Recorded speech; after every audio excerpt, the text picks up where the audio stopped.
Assalamualaikum warahmatullahi wabarakatuh. Saya Embayul Khayi dari SDN 1 Sumberdadi, Kecamatan Trenggalek, Kabupaten Trenggalek. Saya adalah calon guru penggerak Angkatan 5 Kabupaten Trenggalek dengan fasilitator saya Bapak Fajar Effendi Daulay dan pengajar praktik saya Ibu Aning Prasetyowati. Pada kesempatan kali ini saya akan menyampaikan koneksi antar materi dan kesimpulan dan refleksi pada modul 1.1 sebagai pemenuhan tugas koneksi antar materi. Ada 3 pertanyaan pemantik pada koneksi materi kali ini modul 1.1. Yang pertama yakni, apa yang Anda percaya tentang murid dan pembelajaran di kelas sebelum Anda mempelajari modul 1.1 ini? Yang kedua, apa yang berubah dari pemikiran atau perilaku Anda setelah mempelajari modul ini? Yang ketiga, apa yang dapat segera Anda terapkan lebih baik agar kelas Anda mencerminkan pembelajaran Ki Hajar Dewantara? Yang pertama, selama ini pembelajaran di kelas saya sebelum saya mempelajari modul 1.1 ini, yakni yang pertama bahwa guru selama ini sebagai teacher center atau guru sebagai pembelajaran berpusat pada guru, walaupun tidak 100% pembelajaran ini berpusat pada guru, tapi lebih dari 80% pelaksanaannya seperti itu, baik itu guru kelas maupun guru mapel. Dari semua jenjang hampir seperti itu, semuanya sama. Yang kedua, pembelajaran bersifat kognitif, yakni hanya menekankan tercapainya kriteria ketuntasan minimal. Jadi hanya aspek kognitif ini yang ditekankan dalam setiap pembelajaran tanpa memperhatikan aspek-aspek yang lain. Yang ketiga, enggan memahami karakteristik anak lebih jauh. Jadi pemahaman karakteristik anak itu hanya terbatas ketika kami melakukan pembelajaran di kelas. Setelah itu, ketika habis jam materi pelajaran kami, maka sudah hanya terbatas itu saja. Yang keempat, komunikasi antara guru dan siswa itu sangat terbatas. Jadi kami berpikir, saya terutama ketika saya sudah habis materi jam pelajaran saya, ya sudah, tanggung jawab saya sebagai seorang guru di kelas tersebut selama 2 jam ya sudah selesai. Setelah itu tidak ada lagi komunikasi yang kami bangun, hanya sesekali saja. Kemudian yang terakhir, pembelajaran yang dilaksanakan itu kurang begitu aktif. Karena apa? Kita melihat ke poin yang pertama tadi, bahwa guru sebagai teacher center, pusatnya pembelajaran berpusat pada guru, maka pembelajaran ini terasa kurang begitu aktif, yang menyebabkan anak-anak didik ini kurang berkreasi dalam pembelajaran. Akhirnya pembelajaran itu sangat terasa membosankan. Berdasarkan pertanyaan pemantik yang kedua, ada beberapa hal yang berubah setelah saya mempelajari modul 1.1 ini, yakni pertama, dari sisi pola pikir. Dari sisi pola pikir ini kami melakukan perubahan dari beberapa hal, antara lain, 1. Guru bukan satu-satunya sumber belajar. Jadi sumber belajar anak didik itu tidak hanya guru saja, tapi bisa mencari dari sumber yang lain. Ada buku, ada lingkungan, ada sekolah kita ini, ada lingkungan sekolah kita ini yang bisa kita gunakan untuk belajar.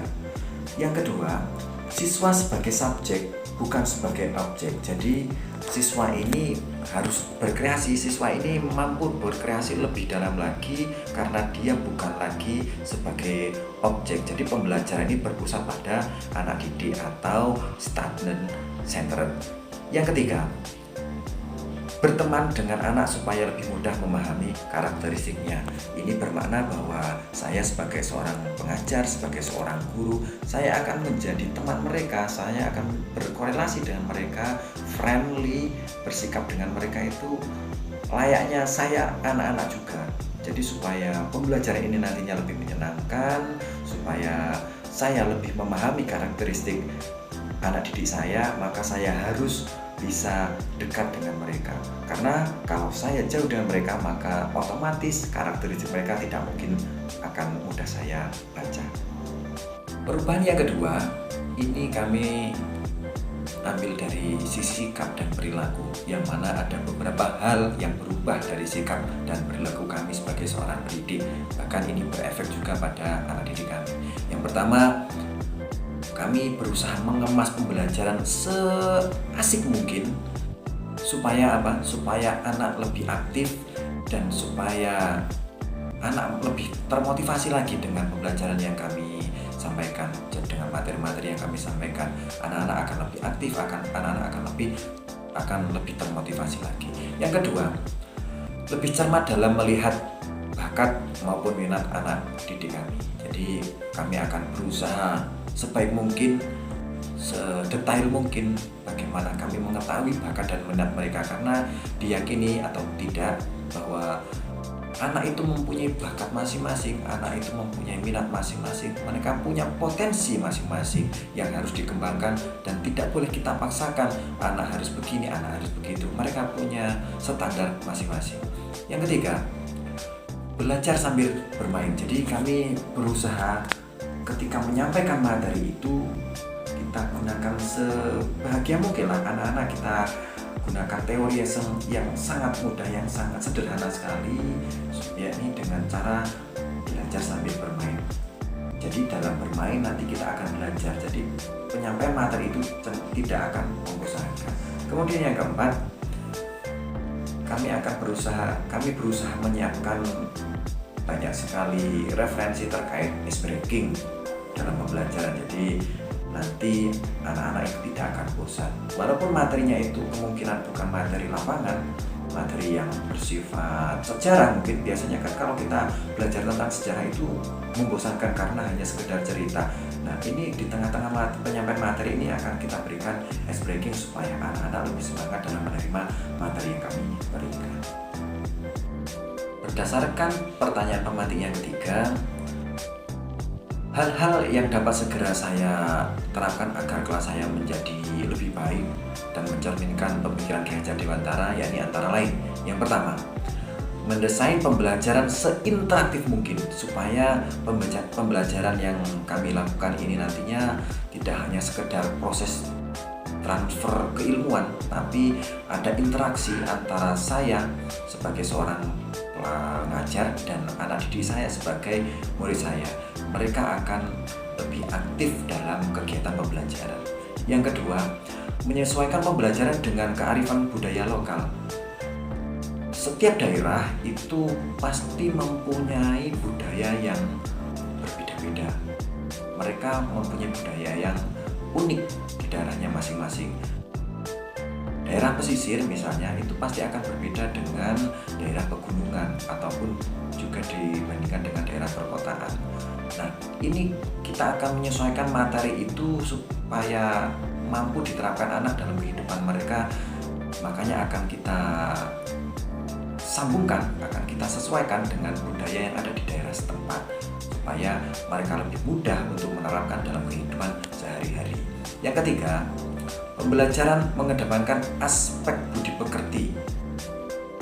Ini saya kira kita semua harus sepakat bahwa akhlak yang baik atau akhlakul karimah itu lebih penting daripada hanya sekedar ilmu pengetahuan. Adab itu menurut saya adalah hal yang nomor satu dibandingkan dengan ilmu apapun. Karena apa? Sepintar-pintarnya kita, sepintar-pintarnya anak didik kita, kalau mereka tidak beradab, tidak mempunyai adab, tidak mempunyai akhlak yang baik, maka ilmu yang mereka dapat itu akan percuma. Mereka jadinya akan menjadi orang yang sombong. Karena apa? Karena mereka merasa lebih baik, lebih hebat daripada yang lain. Saya kira seperti itu. Yang keempat, menerapkan sistem AMOM sesuai yang diajarkan oleh Ki Hajar Dewantara, yang mana pembelajaran itu kita sebagai seorang pendidik harus mampu menuntut anak untuk mencapai apa yang mereka cita-citakan, apa yang menjadi bakat dan menjadi minat mereka, bukan pembelajaran yang menuntut anak untuk sesuai dengan pikiran orang dewasa, tidak menuntut anak untuk menjadi seperti A, B, C atau lain sebagainya. Jadi mereka kita arahkan supaya mereka tidak tidak menuju hal-hal yang tidak diinginkan. Saya kira seperti itu. Yang kelima, kami akan coba mengintegrasikan pembelajaran sambil bermain ini ke dalam semua jenjang. Jadi sementara ini kami mencoba menggunakannya untuk kelas yang menengah.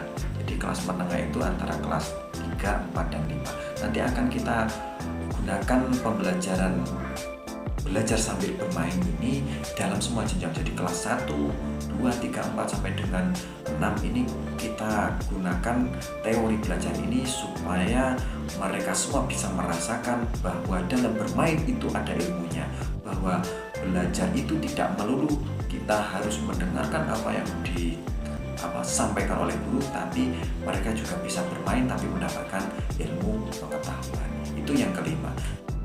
Dan yang keenam, yang terakhir, kita akan mengintegrasikan konsep merdeka belajar dan dalam setiap pembelajaran yang disesuaikan dengan profil pelajar Pancasila, yang mana merdeka belajar ini sudah menjadi tuntutan kita bersama. Kita tidak boleh terpaku pada satu hal, bahwa keberhasilan seorang anak hanya karena pengetahuan kognitif yang ia berikan. Banyak hal yang membuat anak itu menjadi sukses karena bakat, sekali lagi bakat, minat, dan potensi anak itu berbeda-beda. Yang terakhir adalah kesimpulan terkait dengan materi-materi, koneksi materi modul 1.1 yang telah kami sampaikan tadi. Setidaknya ada 3 kesimpulan dalam koneksi materi kali ini.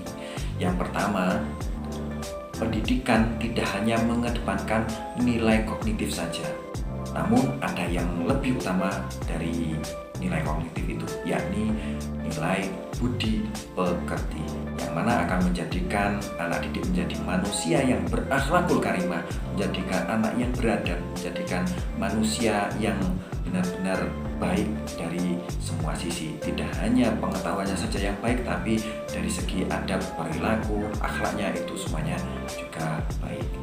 Yang kedua, pada hakikatnya pendidikan itu menuntun anak menuju apa yang menjadi bakat ataupun minatnya, bukan menuntut anak untuk menjadi seperti orang dewasa inginkan.